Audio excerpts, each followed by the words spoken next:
और कहा जाता है कि कुछ मुंह से निकला हुआ शब्द न जाने कितने सालों के बाद वो भारी पड़ता है। और राजनीति में तो दिए गए बयान लंबे लंबे समय तक चलते हैं और हर चुनावों में याद भी किए जाते हैं। कि ऐसा ही बयान था AIMIM के प्रमुख असदुद्दीन ओवैसी के छोटे भाई यानी कि छोटे मियां अकबरुद्दीन ओवैसी का। 15 मिनट के लिए पुलिस हटा लो, फिर क्या होगा आपने सुना होगा। लेकिन अब इसी 15 मिनट पर 15 सेकंड भारी हो सकते हैं। नवनीत राणा ने बयान दिया है, सियासत भी गर्मा गई है। वो 15 सेकंड में क्या कुछ कह रही हैं कि क्या हो जाएगा 15 सेकंड में कमाल बड़े मियां और छोटे मियां के लिए। इस रिपोर्ट को आप देखिए। देश में इन दिनों चुनावी मौसम चल रहा है। अब तक 3 चरणों में हुए चुनाव में कई प्रदेशों में मतदान हो भी चुके हैं और अभी आगे कई और राज्यों में चुनाव होने बाकी हैं। इसके साथ ही धुआंधार चुनाव प्रचार का दौर भी लगातार जारी है। वोटरों को अपने पाले में लाने के लिए तमाम राजनीतिक दलों के नेता अलग अलग राज्यों का दौरा कर रहे हैं और विरोधियों के खिलाफ बयानबाजी हो रही है। नवनीत राणा बीजेपी के फायर ब्रांड नेता तेलंगाना के दौरे पर थी। हैदराबाद में उन्होंने महबूब नगर में रोड शो किया और जनसभा के दौरान ओवैसी बंधुओं पर जमकर निशाना साधा। बीजेपी नेता नवनीत राणा ने ओवैसी के बयान का जवाब दिया और कहा कि छोटा भाई बोलता है 15 मिनट के लिए पुलिस हटा दो, फिर हम दिखाते हैं, लेकिन हमें सिर्फ 15 सेकंड लगेंगे।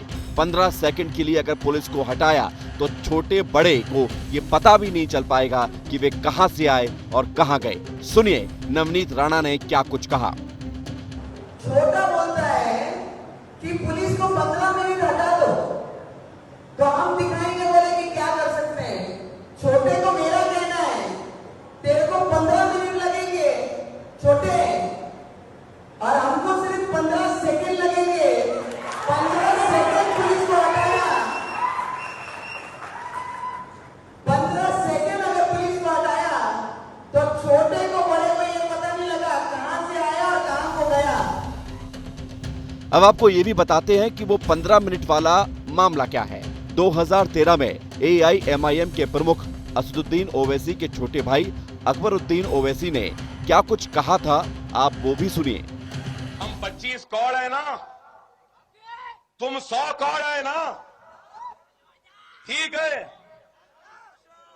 तुम तो हमारे से इतने ज्यादा है।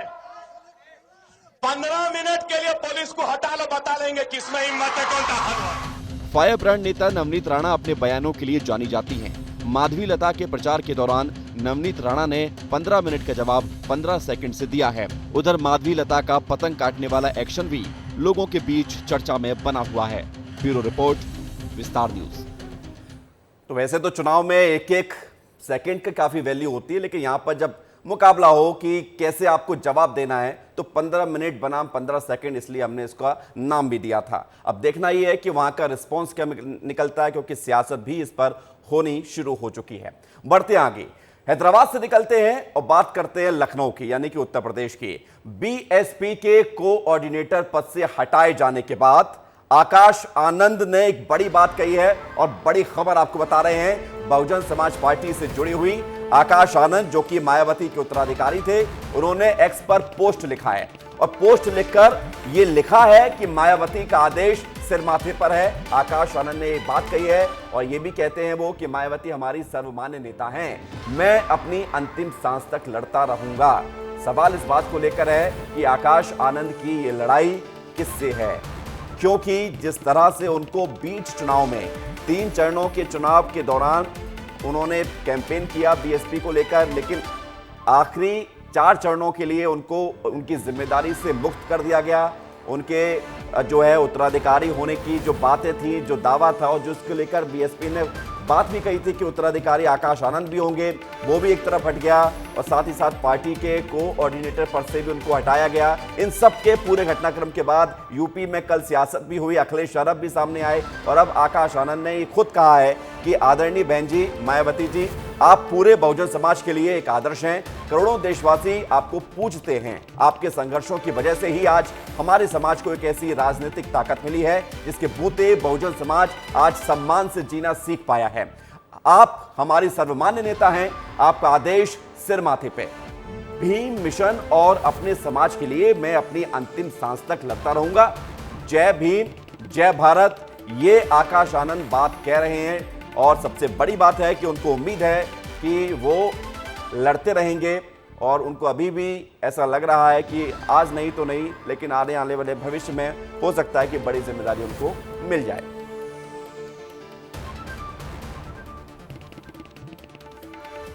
देखिए, राजनीतिक खबरों को जानना भी जरूरी है, लेकिन उससे भी ज्यादा जरूरी इस बात को लेकर है कि आपके बच्चों की जो परीक्षा हुई उसका परिणाम कैसा रहा, क्योंकि ये आपके परिवार से भी जुड़ा हुआ मामला है और देश के भविष्य से भी जुड़ा हुआ मामला है। लिहाजा बड़ी खबर है छत्तीसगढ़ से, जहां पर आज 10वीं और 12वीं के नतीजे सामने आ रहे हैं और ठीक 1 घंटे के बाद छत्तीसगढ़ में आज जारी होंगे 10वीं और 12वीं के नतीजे। 12:30 बजे ये नतीजे जारी होंगे, यानी कि 2.5 घंटे के बाद, माफ कीजिएगा, 2.5 घंटे के बाद ये नतीजे जारी होंगे। माध्यमिक शिक्षा मंडल की अध्यक्ष रेणु पिल्ले घोषित करेंगी परिणाम। आचार संहिता की वजह से इस बार शामिल नहीं होंगे शिक्षा मंत्री। हर बार आप देखते होंगे जब रिजल्ट जारी होता था तो शिक्षा मंत्री उस प्रदेश के रिजल्ट जारी करते हैं। और सबसे बड़ी बात है कि अब ये रिजल्ट सामने आ रहा है। 7 लाख बच्चे कुल 10वीं और 12वीं के मिला के जिनका रिजल्ट आ रहा है। क्या क्या रहेगा रिजल्ट, कैसा रहेगा परिणाम, इस पर सबकी निगाहें बनी हुई हैं। अंदर से डर भी लग रहा है, दुख हुई है उन बच्चों की जिन्होंने परीक्षा दी है, लेकिन डरने वाली बात नहीं है। कैसी तैयारी है जरा इसको समझते हैं। खोमन साहू हमारे साथ जुड़ गए हैं, विस्तार न्यूज के संवाददाता। खोमन, बताइए कितने बजे ये रिजल्ट आ जाएगा, कैसे बच्चे इस रिजल्ट को देख सकते हैं और क्या तैयारियां बोर्ड की तरफ से की गई हैं? देखिए विवेक, पूरी तैयारियां की गई है। 12:30 बजे माध्यमिक शिक्षा मंडल जो है रिजल्ट जारी करने वाला है। 10वीं और 12वीं के लगभग 7 लाख से अधिक बच्चों ने परीक्षा दी थी, उनका रिजल्ट आज सामने आएगा। चूंकि आचार संहिता लगा हुआ है, इसलिए जो शिक्षा मंत्री है वो शामिल नहीं होंगे। रेणु पिल्ले जो अध्यक्ष है वो रिजल्ट जारी करने वाली है और इसकी तैयारी भी माध्यमिक शिक्षा मंडल ने इस तरीके से की है कि जब रिजल्ट आएगा तो छात्र छात्रों को अगर कोई दिक्कत होगा तो उसके लिए हेल्पलाइन नंबर भी विवेक माध्यमिक शिक्षा मंडल ने जारी किया है। इसके अलावा अगर बात की जाए तो मुख्यमंत्री विष्णुदेव साय ने भी बच्चों को शुभकामनाएं दी है। एक तरीके से पेरेंट्स को भी कहा है कि बच्चों का अगर कम अंक आए तो बच्चों को डांटिए नहीं, प्यार करिए। तो इस तरीके के मुख्यमंत्री ने भी शुभकामनाएं दी है। माध्यमिक शिक्षा मंडल भी तैयार है। छात्र छात्राओं का आज इंतजार भी 12:30 बजे खत्म हो जाएगा और छात्र छात्राओं को अगर कोई दिक्कत होगा तो उसके लिए हेल्प लाइन नंबर भी जारी कर दिया गया है। जी विवेक, लेकिन सबसे बड़ी बात यह है खोमन की, अगर हम पिछली बार की बात करें तो 12वीं में तकरीबन 80% बच्चे पास हुए थे 2023 में और लगभग 75% बच्चे पास हुए थे 10वीं में 2023 में। अब रिजल्ट आने जा रहा है, क्या उम्मीद ये की जाए कि ये जो परसेंटेज है पास होने वाले छात्रों का इस बार बढ़ सकता है? निश्चित तौर पर यही उम्मीद तो माध्यमिक शिक्षा मंडल ने भी लगाई हुई है, क्योंकि अलग अलग तरीके से जब कापियों का मूल्यांकन किया जा रहा था तो 2 दौर में मूल्यांकन किया गया था। इसके लिए 18,000 से ज्यादा शिक्षक लगाए गए थे ताकि कोई भी चूक इस पर ना हो, क्योंकि बार बार शिकायत होती है कि मूल्यांकन अच्छे से नहीं किया जाता। इस बार जब माध्यमिक शिक्षा मंडल ने रिजल्ट जारी करेगी तो उस पर कहीं ना कहीं जो 18,000 जो शिक्षक है उन्होंने तमाम जो कॉपियों का मूल्यांकन किया गया। अब रिजल्ट जब जारी होगा उसके बाद ये पता लग जाएगा, बिल्कुल पता लग जाएगा। खोमन, आप बने रहिए हमारे साथ, हम लौटेंगे आपके पास। ये बड़ी खबर आपको बता रहे हैं और बड़ी खबर आ रही है रायपुर से, जहां पर महादेव सट्टा मामले में ईओडब्ल्यू ने एक सबसे बड़ा एक्शन ले लिया है। बड़ी कार्रवाई की गई है ईओडब्ल्यू के द्वारा। अलग अलग ठिकानों पर ईओडब्ल्यू ने छापा मारा है। रायपुर से बड़ी खबर आपको बता रहे हैं, छत्तीसगढ़ के तमाम जिलों में कार्रवाई की जा रही है। रायपुर, दुर्ग, भिलाई, बिलासपुर में ये छापेमार कार्रवाई की जा रही है। कांकेर और राजनांद गांव में भी रेड की खबर सामने आ रही है। तो छत्तीसगढ़ के तकरीबन 5 से 6 जिलों में ये बड़ी कार्रवाई महादेव सट्टा ऐप से जुड़ी हुई खबरें सामने आई थी। आपको पता होगा किस तरह से यहां पर सट्टेबाजी को आधार बनाकर करोड़ों रुपए का हेरफेर किया गया और अब जो है इस पूरे मामले में एक्शन लिया गया है और कई तमाम जिलों में ये कार्रवाई की जा रही है। हमारे साथ खोमन साहू लगातार बने हुए हैं, उनसे हम जरा जानकारी लेते हैं। खोमन, बताइए जरा क्या अपडेट है इस कार्रवाई को लेकर, ईओडब्ल्यू ने कहां पर रेड की और क्या कुछ अब तक सामने आया है? देखिए विवेक, छापेमार कार्रवाई तो सुबह से ही चल रही है। क्या कारण है इसका बताता हूं। क्योंकि शराब घोटाला मामले से जुड़े जो लोग हैं, इसके अलावा जो महादेव सट्टा ऐप से जो जुड़े हुए लोग हैं, जो घोटाले में लोगों के नाम सामने आए थे। पिछले दिनों आपको याद होगा ईओडब्ल्यू के अधिकारियों ने शराब घोटाले से जुड़े लोगों से 6 दिनों तक लगातार पूछताछ की थी। महादेव सट्टा ऐप से जुड़े लोगों से जो मामले में गिरफ्तार है उनसे 6 दिनों तक पूछताछ की थी। पूछताछ के बाद जो चीजें निकल कर सामने आई हैं, उसके बाद ईओडब्ल्यू के अधिकारी आज सुबह से ही राजधानी रायपुर सहित प्रदेश भर के अलग अलग जिलों में छापेमार कार्रवाई कर रहे हैं। आने वाले दिनों में कई ऐसे नेता हैं, कई ऐसे अधिकारी हैं जो शराब घोटाले और महादेव सट्टा ऐप घोटाले में जद में आने वाले हैं। कई ऐसे नाम हैं, बड़े खुलासे कहीं ना कहीं आने वाले दिनों में ईओडब्ल्यू के अधिकारी वो कर सकते हैं। विवेक, बिल्कुल खोमन, ये तो है क्योंकि ऐसा तो नहीं है किसी एक व्यक्ति ने इतना बड़ा कारनामा किया हो, कई लोग इसमें शामिल हो सकते हैं और इसको लेकर आप भी बात कर रहे हैं। लेकिन अब ये बताइए कि ईओडब्ल्यू की टीम इसमें इन्वॉल्व है, ईओडब्ल्यू भी लगातार कार्रवाई कर रही है, क्या दूसरी जांच एजेंसी भी इसमें कार्रवाई कर सकती है आने वाले समय में? इसकी भी संभावना है क्या? और छत्तीसगढ़ में क्या इन जिलों के अलावा और दूसरी जगहों पर भी कार्रवाई हो सकती है क्या? देखिए, लगातार ईओडब्ल्यू के जो अधिकारी हैं वो कार्रवाई कर रहे हैं। पिछले दिनों आपने देखा था कि पिछले 1 हफ्ते से पूछताछ ईओडब्ल्यू के अधिकारी शराब घोटाले से जुड़े जो गिरफ्तार किए गए हैं उनसे पूछताछ लगातार कर रहे थे। अब सरकार ने पिछले दिनों आपने देखा था पीएससी मामले में जो घोटाले हुए हैं उसका सीबीआई जांच की घोषणा की है। इसके अलावा जो बीरनपुर मामले है उस पर भी जांच की घोषणा की है। तो अगर इस तरीके के तार लगातार जुड़ते जाएंगे विवेक, बड़ा घोटाला सामने आएगा तो निश्चित तौर पर सरकार इस पर आने वाले दिनों में किसी सीबीआई से भी जांच करा सकती है या अन्य जांच एजेंसियों से भी करा सकती है। लेकिन जिस तरीके से कार्रवाई आज सुबह से चल रही है, 30 से ज़्यादा ठिकानों पर कार्रवाई की जा रही है। राजधानी रायपुर, दुर्ग, भिलाई, बिलासपुर, तमाम ऐसे जो शहर हैं जो शराब घोटाले से जुड़े कारोबारी हैं जिनका नाम ईओडब्ल्यू को मिला है, उसके घर में छापेमार कार्रवाई की जा रही है। और मैं एक चीज बता देता हूं विवेक कि आने वाले दिनों में कई ऐसे नेता हैं, कई ऐसे नेता हैं, कई ऐसे लोग हैं, कई ऐसे नाम भी हो सकते हैं जो अब तक सामने नहीं आए। बहुत शुक्रिया आपका खोमन हमारे साथ जुड़ने के लिए और तमाम जानकारी देने के लिए। बढ़ते हैं आगे, बात करते हैं सैम अंकल की। कल दिन भर अंकल सैम को लेकर खबरें रहीं और विस्तार न्यूज में भी आपने देखा होगा किस तरह से हमने अंकल सैम यानी कि सैम पित्रोदा के बयान के एक एक शब्द को डिकोड किया था। अब चूंकि कांग्रेस ने किनारा किया, अंकल सैम ने भी इस्तीफा दे दिया, उधर कांग्रेस के नेता और दिग्विजय सिंह के भाई लक्ष्मण सिंह सैम पित्रोदा पर भड़क उठे हैं, आग बबूला हो गए हैं और लक्ष्मण सिंह ने सैम पित्रोदा को जूता मारने की बात भी लिख दी है। ये देखिए वो ट्वीट और इसमें आप पढ़ेंगे समझेंगे कि क्या कह रहे हैं लक्ष्मण सिंह। लक्ष्मण सिंह कहते हैं कि सैम पित्रोदा का बयान अत्यंत शर्मनाक है। लक्ष्मण सिंह ये कहते हैं कि जितने जूते मारे जाएं उतने कम हैं, जितने जूते मारे उतने कम हैं। किसको जूते मारे? सैम पित्रोदा को। लक्ष्मण सिंह ने सैम पित्रोदा के बयान पर तल्ख टिप्पणी की है और इस आपत्तिजनक बयान पर पूरे देश में हो हल्ला हुआ और सभी ने इस बयान से किनारा किया, चाहे वो खुद इंडिया गठबंधन हो या कांग्रेस हो।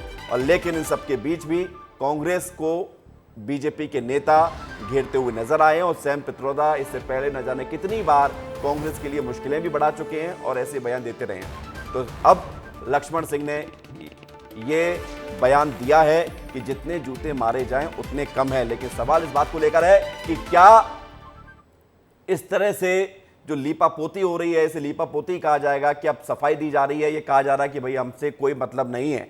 क्या वाकई में जनता ये समझेगी? क्योंकि अंकल सैम तो लगातार इस तरह के बयान देते रहे हैं। ये बात अलग है कि इस बार उन्होंने इस्तीफा भी दे दिया। विवेक पांडे हमारे साथ जुड़ गए हैं, भोपाल से सीधे रुख करते हैं।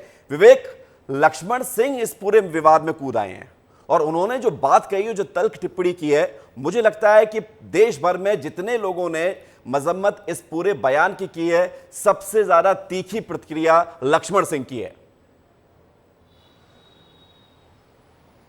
देखिए, लक्ष्मण सिंह दिग्विजय सिंह के भाई हैं। लक्ष्मण सिंह जब भी कोई बात कहते हैं तो लक्ष्मण सिंह की जो टिप्पणी होती है वो बेहद दिलचस्प होती है।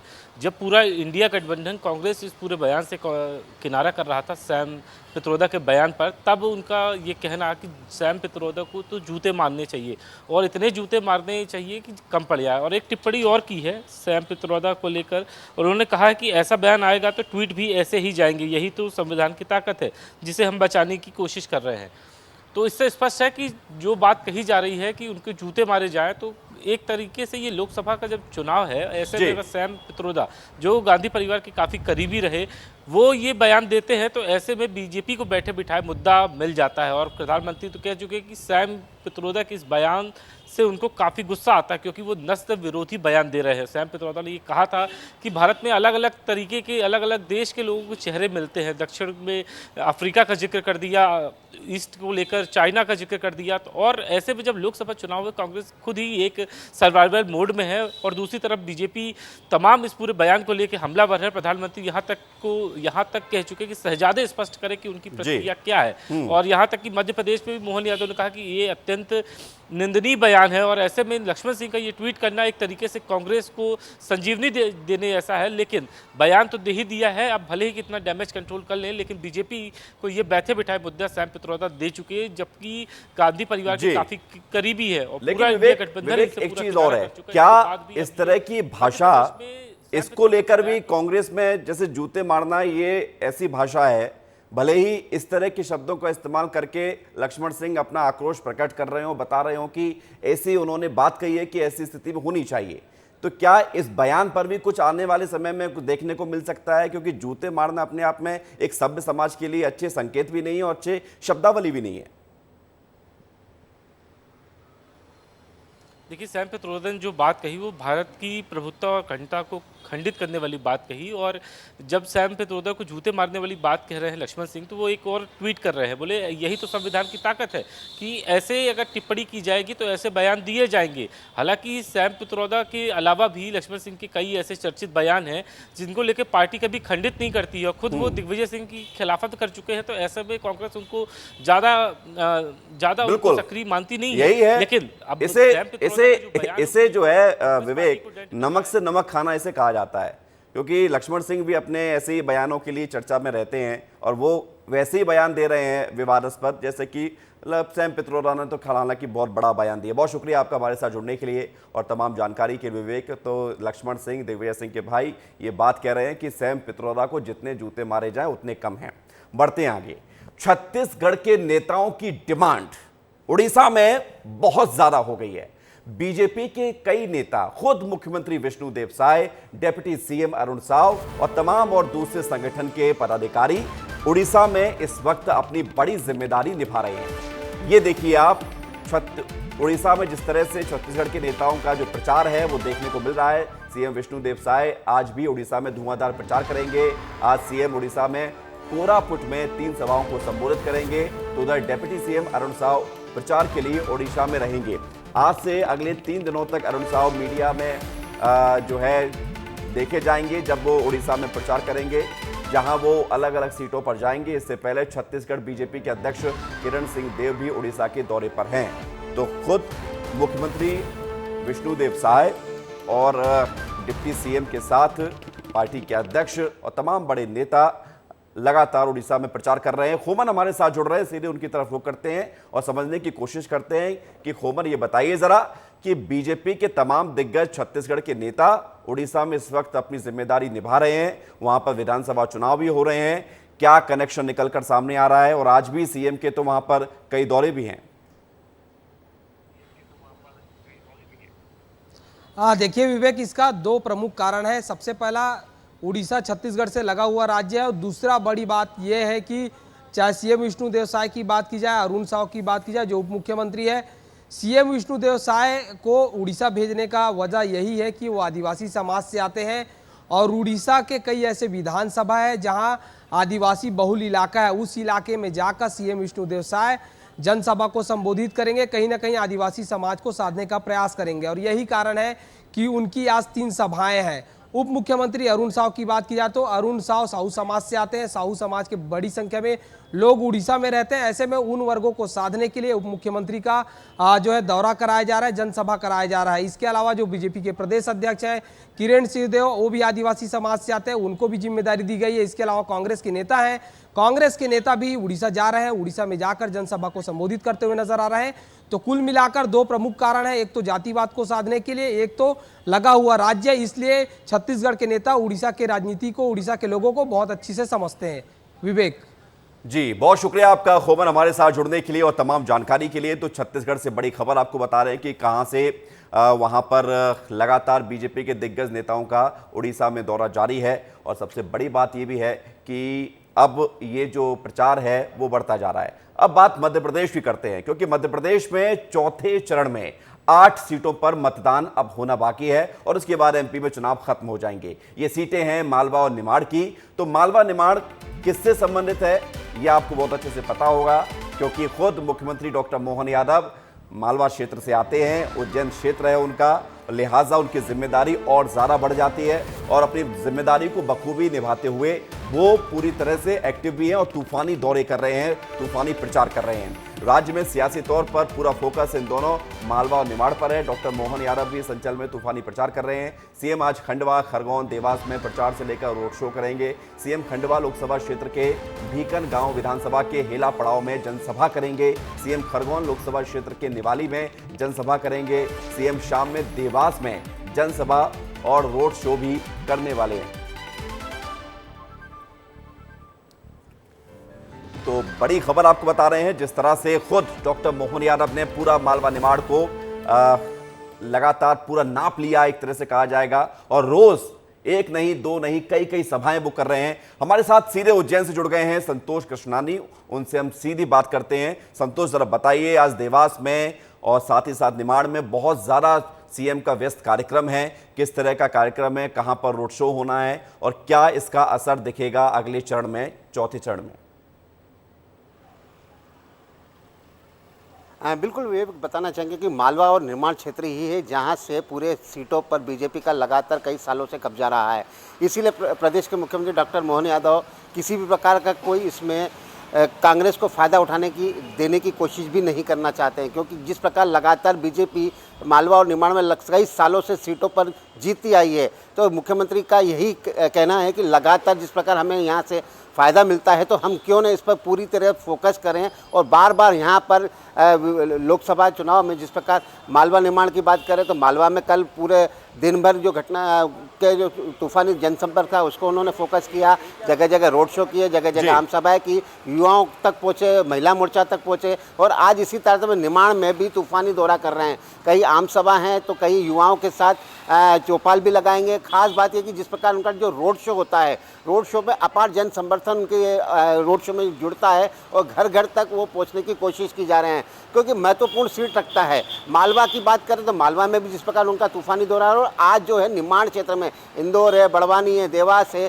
खंडवा क्षेत्र है, धार क्षेत्र है, तो कहीं ना कहीं जिस प्रकार लगातार जो चुनाव में फायदा मिलता है, इन्हीं सीटों से लोकसभा में एक तरफा जीत हासिल होती है। जबकि इंदौर में तो सबसे बड़ी बात यह है कि जब मुख्यमंत्री खुद पहुंच रहे हैं और मुख्यमंत्री वहां के बेटे हैं, वहां से उनका पूरा राजनीतिक भविष्य और पूरा इतिहास भी रहा है, ऐसे में हम देख सकते हैं कि लोग भी बड़े उत्साहित होते हैं जब मुख्यमंत्री उनको जो है वहां तक पहुंचते हैं। मुख्यमंत्री जब वो लोग मिलते हैं तो इसका भी एक बड़ा इंपैक्ट पड़ता है चुनाव में, कि जब खुद मुख्यमंत्री आपसे अगर वोट मांगने आए हैं तो इसका बड़ा इंपैक्ट देखने को मिलता है।